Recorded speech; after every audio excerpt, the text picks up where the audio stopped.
بأسمرة تم عقد لقاء من تنظيم مندوبية الصناعة التقليدية بشراكة مع مركز آفاق للفكر الاستراتيجي حول تقدم الأشغال بورش تسجيل الصناع التقليديين والحرفيين في السجل الوطني للصناعة التقليدية والتغطية الصحية.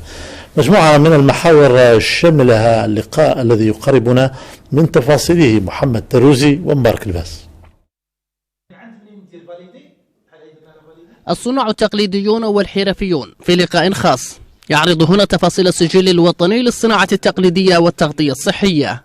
محاور مختلفة جمعت بين مراحل التسجيل ضمن البوابة الإلكترونية وكيفية ملء الاستمارات والتغطية الصحية وآخر المستجدات في الطرق التقنية والآلية الإدارية من أجل تسجيل التسجيل ضمن السجل الوطني. كانت أبرز النقاط التي برمجها المنظمون ضمن هذا اللقاء.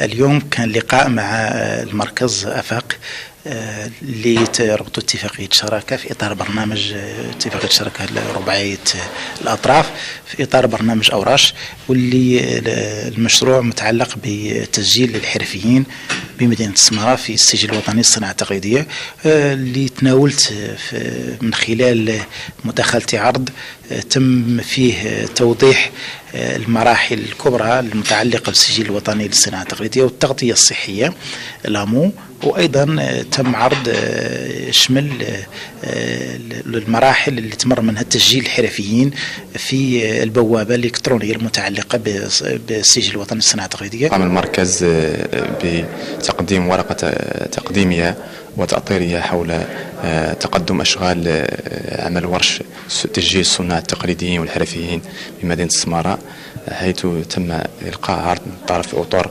ومسؤولي الصناعة التقليدية تناول في آخر المستجدات وطرق تقنية والآليات الإدارية من أجل تسجيل الحرفيين بمدينة السمارة، حيث تم التنويه بالمجهود التي قام به المركز في هذه العملية، عملية تسجيل الحرفيين والصناعة التقليديين بمدينة السمارة. يأتي تنظيم هذا اللقاء كثمرة شراكة تجمع مندوبية الصناعة التقليدية بالسمارة ومركز آفاق للفكر الاستراتيجي ضمن برنامج أوراش، حيث تم تقريب المفاهيم والمحاور الأساسية المتعلقة بالسجل الوطني للصناعة التقليدية والتغطية الصحية للفئات المستهدفة.